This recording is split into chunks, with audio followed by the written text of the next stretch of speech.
All right, so now we've heard about why prenatal nutrition is really important, and I am with the National WIC Association, and I'm going to talk a little bit about why, what WIC does to help improve prenatal nutrition, and I'm going to begin with a story. So this is from a WIC mom in South Carolina. I found out that I was expecting triplets and I wasn't gaining weight. The doctor told me I would probably have them early if I was able to have them at all. I was so scared. The WIC dietitian helped me learn to nourish myself, and that helped my babies. The doctors were surprised I made it to 34 weeks and that my babies weighed what they did. I am sure WIC is what helped my babies be alive today. So with that, I want to talk a little bit about what WIC is and what specifically we do to help improve prenatal nutrition. So WIC is a 100% federally funded program that began in 1974, so we're coming up on our 40th anniversary. It's short-term preventive public health nutrition. It's an intervention designed to influence lifetime nutrition and health behaviors in a targeted low-income population of women who are pregnant, breastfeeding, or postpartum, infants, and children up to age 5. And we serve approximately 8.9 million mothers and young children per month nationally, and including 890,000 pregnant women each month. So criteria for enrollment includes you must be pregnant, breastfeeding, postpartum, an infant, or a young child. You must be income eligible, so you must be at 185% of poverty, or you must be, and below, or you must be adjunctively eligible, which means you are enrolled in SNAP, TANF, or Medicaid, and then you're automatically eligible for WIC. And then the final criteria is you must have a nutrition risk, which is assessed by a nutritionist when you go into the clinic, and I'm going to talk a little bit more about that process. But first, there are 4 core services of the WIC program, and that is nutrition education, breastfeeding education and support, a monthly check or card with a food prescription or a package listed on it or embedded in it. So that's usually what people think of when they think of WIC. They think of the foods, but we're actually a little bit more comprehensive than that. We do nutrition education, we do breastfeeding education, and we also do referrals to healthcare and social services. So a lot of these risk factors that my colleagues here were talking about, WIC will refer to various other people, including pediatric prenatal care, smoking cessation, alcohol abuse counseling, to sort of help improve the mother's ability to take advantage of all that wonderful nutrition. So I'm going to talk a little bit about the WIC mother's experience when she goes into the clinic. So when she first becomes pregnant, she'll either be walking in directly from WIC to WIC because she's heard about it and she made an appointment, or she will have been referred by another health department entity, or perhaps her doctor. So when she comes in, we document her income or whether or not she's on SNAP, Medicaid, or TANF. And then once we do that, we will weigh and measure her and test her hemoglobin. And if she comes with her blood work with her, we'll take a look at that as well. And then the nutritionist does a comprehensive nutrition assessment. So there are different types of questions that are asked. So everybody that comes into the clinic is asked eco-social questions. So do you have food in the home currently? Do you have a working fridge and stove? Are you on SNAP? Do you have access to clean water? Very basic questions that can really make or break whether or not the nutrition education that we would be providing this woman would actually be helpful to her. So part of the nutrition assessment is sort of gauge where she is, what her status is both nutritionally and eco-socially, so that the nutritionist can have a conversation with her about how to make change in her life and improve her to have healthy behaviors despite some of the things she might be facing. So the second part of the nutrition assessment involves the prenatal assessment. So the nutritionist will go over her pregnancy history, because previous pregnancies will influence her current nutrition. So if she hasn't fully recovered nutritionally from a current pregnancy, because pregnancy sort of suck nutrition from you, then she will sort of be at a deficit already. So it's good to get an understanding of what her previous pregnancies were. And then the nutritionist will go over medical and oral health conditions. She'll ask her questions. She'll ask her questions about how she's feeling, nausea, sort of things that many moms feel when they're pregnant, that might be hindrances to some of the advice that you're giving. If you're trying to tell the mom that she should be eating more of something that she can't stomach, then obviously she's not going to be eating it and getting those nutrients. They go over their medications, any vitamins, if they're trying to ask questions to sort of gauge whether or not they smoke or they drink. They also ask if they're planning on breastfeeding, and they sort of make a note of that, and will follow up regarding breastfeeding later. And then the third set of questions involves diet and physical activity. Is she active? Does she drink water? Does she drink soda? Does she consume fruits and vegetables, fast food? And all of this is sort of done in a very conversational way, so that the client will be sort of giving these answers to the nutritionist as they talk, and she'll just be making notes. So then she can determine from their sort of interview and meeting what the nutrition issues are that need to be targeted. And from there, many agencies do patient-centered motivational interviewing, which essentially means the nutritionists ask the pregnant moms, what do they want to try and improve?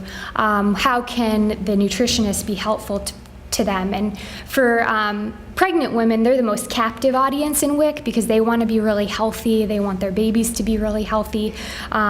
So usually they have several goals that they want to work on, and the nutritionist sort of helps them achieve their goals. Then they'll go through some mandatory curriculum around breastfeeding and healthy eating for pregnancy, and sort of give out any brochures about any other issues that came up during the nutrition assessment. And then they'll make referrals as necessary. So if it came up that the mother smoked, she'll be referred to a smoking cessation program. Or if there's something that that just was sort of way off, like for example, she says she takes 3 prenatal vitamins at once, that needs to be flagged to the provider, the physician. Then there will be often a referral to the physician, and sometimes direct contact with the physician if it's a really big red flag. And then the mom will get assigned, after she goes through her nutrition assessment and her counseling, she'll get assigned a food package based on her needs. And there's some room for cultural sensitivity in terms of food choice. And additionally, if the mom is having problems gaining weight, there'll be additional foods sort of prescribed for her to be able to not be underweight in her pregnancy. And then she'll get her food instruments, which are the checks or the cards with the various foods on them. And she'll get counseling on how to use them, because that actually can be quite complicated and a barrier to actually redeeming the benefits. So, and then after all that's done, she'll either be scheduled for a second visit 3 months from the time she came in to come in and do additional counseling and sort of go through that same process. Not quite as intense because she'd already gone through the initial assessment. But if she's due before 3 months is up, she'll be scheduled to come in before she's due, so that they can talk with the mom right before she's due to talk to her about whether it's breastfeeding or just the importance of her own nutritional status, that sort of thing, just to remind her. And so that's the client's experience. And then what's actually in the food package is milk, fruits and vegetables, juice, iron-fortified cereal, whole grain bread or other whole grain options, eggs, dried beans or canned equivalent, and peanut butter. And the nutrients that are targeted are calcium, magnesium, vitamin E, potassium, fiber, vitamin A, C, B6, and folate. And these are also the same nutrients that are targeted in the lactating and non-breastfeeding postpartum moms as well, so that they can replenish their nutrient stores before their next pregnancy. Because, as I was saying before, if the nutrient stores aren't replenished, that sets them up for an unhealthier pregnancy in the future. So the two things I just want to highlight that that WIC does well is we've been able to improve nutrient intake, and we've been able to improve birth outcomes in the pregnancy population of the WIC program. So we've seen that nutrition education in WIC has led to increased consumption of whole grains, fruits, and lower fat milk, and that with the changes in the WIC food package in particular, we saw an additional increase in those items: fruits, vegetables, low-fat milk, and whole grains. And then sort of addressing one of the environmental concerns that was brought up, we saw with the changes in the WIC food packages, stores that in areas that traditionally didn't have fruits and vegetables now have fruits and vegetables in those areas. So a positive externality of the WIC food package changes was we're getting better access to healthy foods in neighborhoods that didn't have access to these healthy foods. So in terms of birth outcomes, prenatal WIC participation is associated with lower infant mortality rates.